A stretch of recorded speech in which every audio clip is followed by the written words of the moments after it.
Buenos días, mi nombre es John Fernando Rubio. El día de hoy veremos la recopilación de las problemáticas en esta presentación y estos son los temas que hemos visto durante todo el semestre en propiedades y contaminación del suelo. Entonces, veremos el primer tema que correspondió fue el listado de condiciones ambientales del terreno, ¿sí? Que no es más sino la descripción de los componentes ambientales que se agrupan según el medio ambiente, sea físico, biológico, social.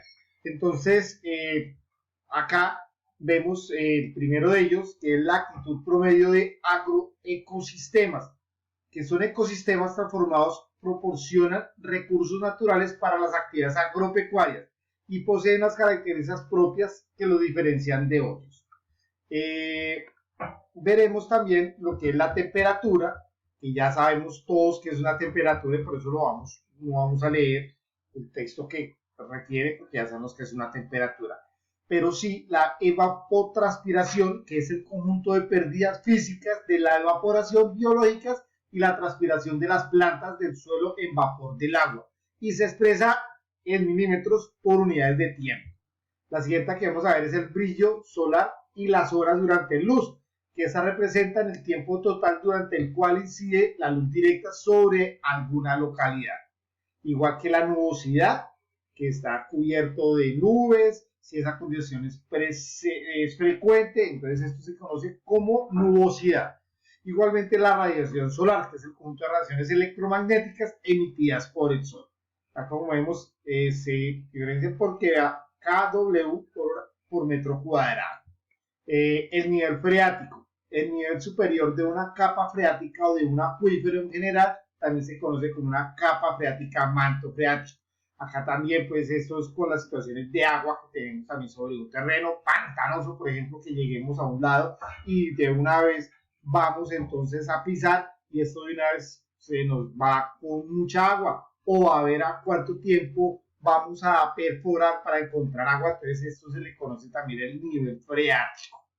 El otro es el material parental del suelo, que son rocas de la corteza terrestre, ¿cierto?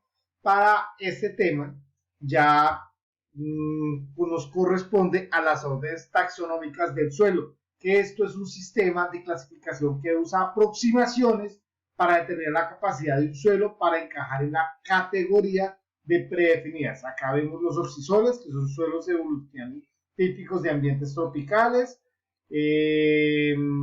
Vamos a ver también otros como los vertisoles, que son suelos arcillosos que agrietan fuertemente cuando se seca.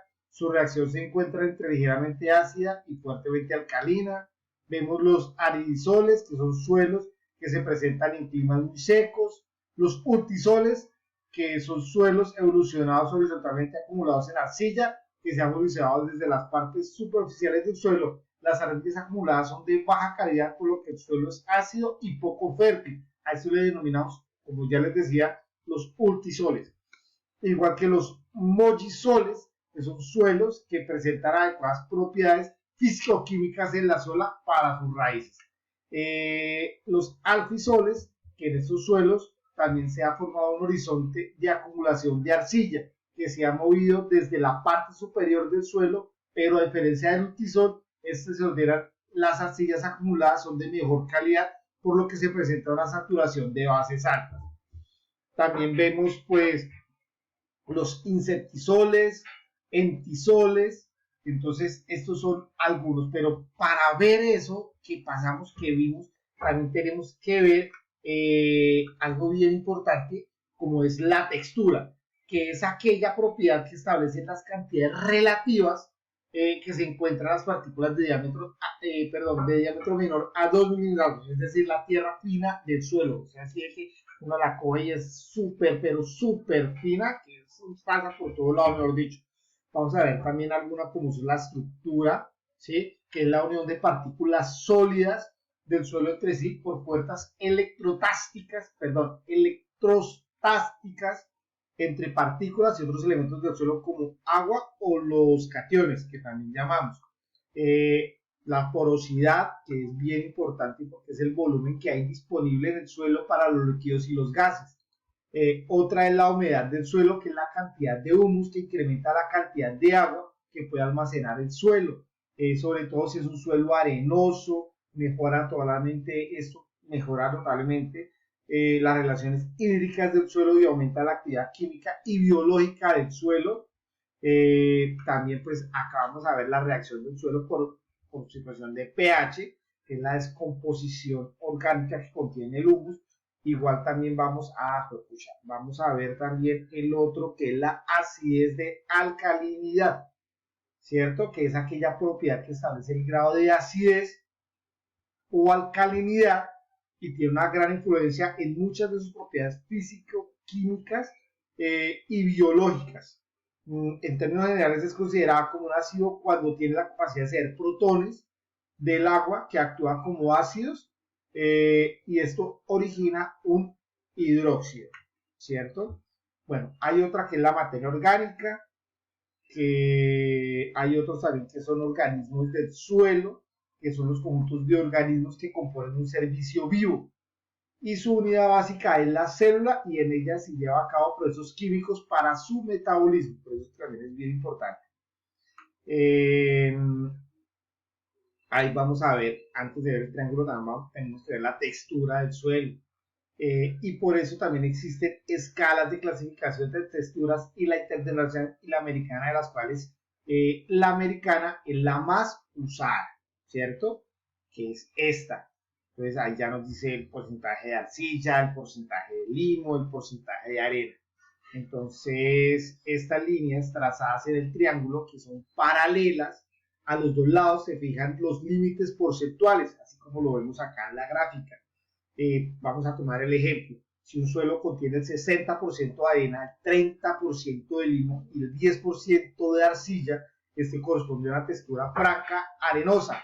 En cambio, si el porcentaje de arcilla se incrementa un 30%, el limo el 40% y la arena 40%, la textura será franca arcillosa, ¿sí? Porque pues acá lo estamos viendo en sus porcentajes en cada uno de los lados, el de arcilla, el de limo y el de la arena. Entonces vamos a ver un ejercicio para entender el triángulo que explicamos anteriormente. Tenemos que en el municipio de San Juan de Pasto, Nariño, la agricultura convencional se aplica a la plaguicida en síntesis de química en cultivos de papa, maíz, pastos, ganadería, leche. Entonces, para eso, entonces tenemos el porcentaje de arena, de limo y de arcilla. Para arena tenemos un 65%, para limo un 25% y para arcillas tenemos un 10%, ¿cierto? Entonces vamos a hacer el análisis, ¿cierto? Entonces vamos a colocar nuestros porcentajes, que acá nos está diciendo que de arena es el 65%. Nos vamos al ítem de arena, ¿cierto? Que acá está y está en el 65%. Entonces ese lo denotamos con el colorcito verde. Eso como para identificarnos, ¿cierto? Entre nosotros y para saber entonces cómo va a ser nuestro análisis. Entonces, el otro va a ser el limo, que ese está en un 25%. Acá lo vamos a poner y mire, el 25% la ponemos acá igualito, ¿sí? Y por último tenemos la arcilla, mire la arcilla que tenemos un 10%, entonces acá lo ponemos. Y acá en nuestra intercepción decimos que entonces nuestro análisis es una textura moderadamente gruesa, que está entre el 50 y el 70%, 0 al 50, eso nos dice que es un franco arenoso, es decir, que estos son de suelos francos. Este es nuestro análisis de esta forma de clasificación del suelo, que como vamos a ver es la más usada, que es la americana, ¿cierto? Bueno, por otro lado, entonces vamos a empezar a mirar nuestros procesos de movimientos, absorción y acumulación de los plaguicidas en el suelo. Y para esto podemos afirmar que en todo el mundo los plaguicidas son usados para reducir las pérdidas de las cosechas a causa de las plagas, insectos, malas hierbas, patógenos, Para ello, las plaguicidas incluyen fungicidas, herbicidas, rodenticidas, mosquicidas, nematicidas y reguladores del crecimiento de las plantas. Entonces, esto es bien particular porque todas estas cantidades de sustancias que llegan al suelo por medio antrópico, afirmando evolución en el suelo de los plaguicidas, esta evolución contiene mecanismos diversos como lo son descomposición química, fotoquímica, microbiana, volatilización, movimientos y las descomposiciones por las plantas y los organismos en todas las características. Las agrupamos en los siguientes procesos: un proceso de acumulación, un proceso de degradación y un proceso de transporte. Entonces, en el primero, que es el proceso de acumulación, la absorción, que es la interacción superficial entre un elemento y una molécula, y una fase sólida, que es absorbente. Este da como resultado una molécula de plaguicida que queda retenida en el suelo, por eso lo decimos que es una acumulación. Igual que, bueno, nuestro proceso de degradación, que existen los procesos físico-químicos y los microbiológicos de la degradación, en donde el primero se conoce como la hidrólisis, eolación, desalquilización, hidroxilación, condensación, oxidación, reducción, y el segundo, el que habíamos visto, de la degradación, vemos que son sistemas más activos y versátiles, ya que siempre catalizan por enzimas y aportan energías a través de esos metabolismos, ¿cierto? Y por último vamos a tener ese transporte o ese proceso de transporte, el cual vemos que el movimiento de las moléculas causa un gradiente de concentración. Este movimiento es al azar, pero trae como consecuencia el flujo de materias desde las zonas más concentradas a las menos concentradas. Esto denomina una difusión. Acá vemos también en nuestra imagen, también tenemos la lixiviación, que esta no es más que el parámetro más importante de la evaluación del movimiento de una sustancia en el suelo, y esta está ligada a la dinámica del agua. La estructura del suelo y la dinámica del agua y los factores propios del plaguicida. Esto alcanza las capas más profundas del acuífero y por ende resulta contaminado. Entonces a esto le denominamos una lixiviación. ¿Sí? Entonces este es nuestro proceso.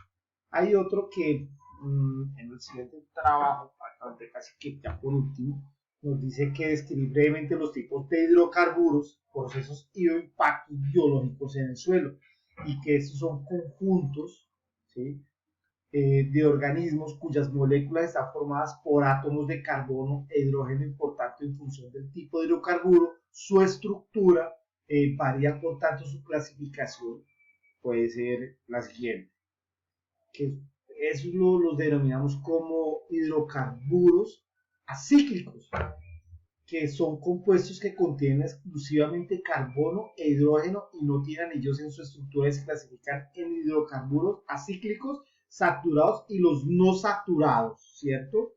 Vemos también los hidrocarburos cíclicos, que son compuestos orgánicos que constan de átomos de carbono e hidrógeno y que se lanzan a originar anillos o estructuras cíclicas.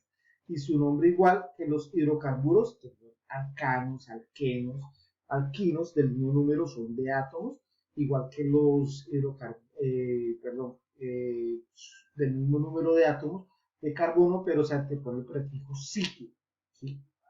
Entonces ya también vamos a ver los hidrocarburos aromáticos, y por último vamos a ver los hidrocarburos alifáticos, ¿cierto? Esto básicamente lo manejamos durante el semestre. Yo solo quiero pues finalizar con la contaminación con los hidrocarburos en las operaciones de explotación, extracción, transporte de este recurso natural. Se pueden contaminar del medio ambiente por diferentes factores, filtraciones, accidentes, pueden ser otras. De hecho, ha ocurrido varios incidentes en donde se ha afectado el medio ambiente, en especial sus componentes suelo, agua, flora, fauna, paisaje. Entonces, lo más importante para quienes trabajan en estas actividades es tener conciencia del trabajo que realiza